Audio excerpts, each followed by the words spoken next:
Kali ini, kita akan membahas satu masalah yang belakangan ini sedang hangat diperbincangkan banyak orang, khususnya para orang tua yang memiliki balita. Ya, stunting. Sebenarnya, apakah stunting itu? Menurut WHO, stunting adalah gangguan tumbuh kembang anak yang ditandai dengan tubuh pendek disebabkan kekurangan asupan gizi, terserang infeksi, maupun stimulasi yang tidak memadai. Sedangkan menurut UNICEF, stunting didefinisikan sebagai persentase anak-anak usia 0-59 bulan dengan tinggi badan di bawah -2, stunting berat dan sedang, dan -3, stunting kronis. Hal ini diukur dengan menggunakan standar pertumbuhan anak yang dikeluarkan oleh WHO. Bagaimana angka kejadian stunting di Indonesia? Prevalensi stunting di Indonesia berdasarkan hasil pemantauan status gizi pada tahun 2016 mencapai 27,5%. Padahal menurut WHO, masalah kesehatan masyarakat dapat dianggap kronis bila prevalensi stunting lebih dari 20%. Artinya, secara nasional masalah stunting di Indonesia tergolong kronis. Terlebih lagi, di 14 provinsi yang prevalensinya melebihi angka nasional. Kemudian, dampak apa saja yang mungkin ditimbulkan oleh stunting? Stunting berpotensi memperlambat perkembangan otak, dengan dampak jangka panjang berupa keterbelakangan mental, rendahnya kemampuan belajar, dan resiko serangan penyakit kronis seperti diabetes, hipertensi, hingga obesitas. Lalu, faktor apa saja yang dapat meningkatkan resiko terjadinya stunting? Stunting disebabkan oleh faktor multidimensi dan tidak hanya disebabkan oleh faktor gizi buruk yang dialami oleh ibu hamil maupun anak balita. Secara lebih detail, beberapa faktor yang meningkatkan resiko terjadinya stunting sebagai berikut. 1. Praktik pengasuhan yang kurang baik, termasuk kurangnya pengetahuan ibu mengenai kesehatan dan gizi sebelum dan pada masa kehamilan, serta setelah ibu melahirkan. Beberapa fakta dan informasi yang ada menunjukkan jumlah bayi 0-6 bulan yang mendapatkan air susu ibu secara eksklusif dan bayi 6-24 bulan menerima makanan pendamping air susu ibu masih belum optimal.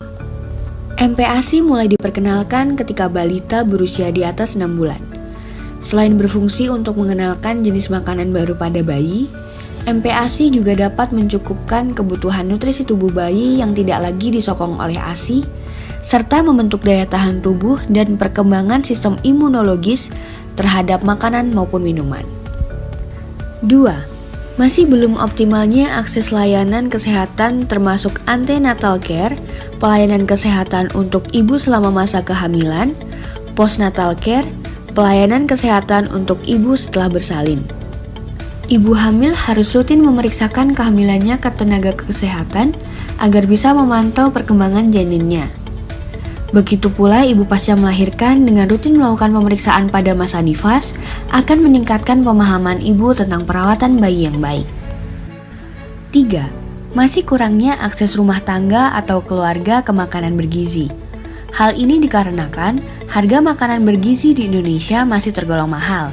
Menurut beberapa sumber, komoditas makanan di Jakarta lebih mahal dibandingkan di New Delhi, India. Harga buah dan sayuran di Indonesia lebih mahal daripada di Singapura. Terbatasnya akses ke makanan bergizi di Indonesia juga dicatat telah berkontribusi pada 1 dari 3 ibu hamil yang mengalami anemia. 4. Kurangnya akses air bersih dan sanitasi. Sumber air minum layak yang dimaksud adalah air minum yang terlindungi, meliputi air ledeng, keran umum, hidran umum, terminal air, penampungan air hujan atau mata air dan sumur terlindung, sumur bor atau pompa yang jaraknya minimal 10 meter dari pembuangan kotoran, penampungan limbah, dan pembuangan sampah. Tidak termasuk air kemasan, air dari penjual keliling, air yang dijual melalui tangki, air sumur dan mata air tidak terlindung. 5. Sering menderita infeksi di awal kehidupan anak. Penyakit infeksi yang disebabkan oleh higien dan sanitasi yang buruk, misalnya diare dan cacingan, dapat mengganggu penyerapan nutrisi pada proses pencernaan. Beberapa penyakit infeksi yang diderita bayi dapat menyebabkan berat badan bayi turun. Jika kondisi ini terjadi dalam waktu yang cukup lama dan tidak disertai dengan pemberian asupan yang cukup untuk proses penyembuhan, maka dapat mengakibatkan stunting. Lalu, seperti apa ciri-ciri anak mengalami stunting? 1. Anak berbadan lebih pendek untuk anak seusianya. 2. Proporsi tubuh cenderung normal, tetapi anak tampak lebih muda atau kecil untuk usianya. 3. Berat badan rendah untuk anak seusianya. 4. Pertumbuhan tulang tertunda. Namun, jangan khawatir, stunting dapat dicegah, terutama dengan mengoptimalkan masa 1000 hari pertama kehidupan. Stunting umumnya diakibatkan oleh kurangnya asupan nutrisi pada 1000 hari pertama anak. Hitungan 1000 hari di sini dimulai sejak janin sampai anak berusia 2 tahun. Jadi, gizi pada masa 1000 hari pertama kehidupan anak sangat penting untuk mencegah stunting. Oleh karena itu, orang tua harus bisa memberikan asupan nutrisi yang sesuai. Selain itu, ada cara apa lagi ya? Yuk simak penjelasan ini. 1. Memenuhi kebutuhan gizi sejak hamil. Tindakan yang relatif ampuh dilakukan untuk mencegah stunting pada anak adalah selalu memenuhi gizi sejak masa kehamilan. Ibu yang sedang mengandung disarankan selalu mengonsumsi makanan yang sehat dan bergizi maupun suplemen atas anjuran dokter. Selain itu, ibu yang sedang menjalani proses kehamilan sebaiknya rutin memeriksakan kesehatannya ke dokter atau bidan. 2. Berikan ASI eksklusif sampai bayi berusia 6 bulan. ASI ternyata berpotensi mengurangi peluang stunting pada anak berkat kandungan gizi mikro dan makro. Oleh karena itu, ibu disarankan tetap memberikan ASI eksklusif sampai 6 bulan kepada sang buah hati.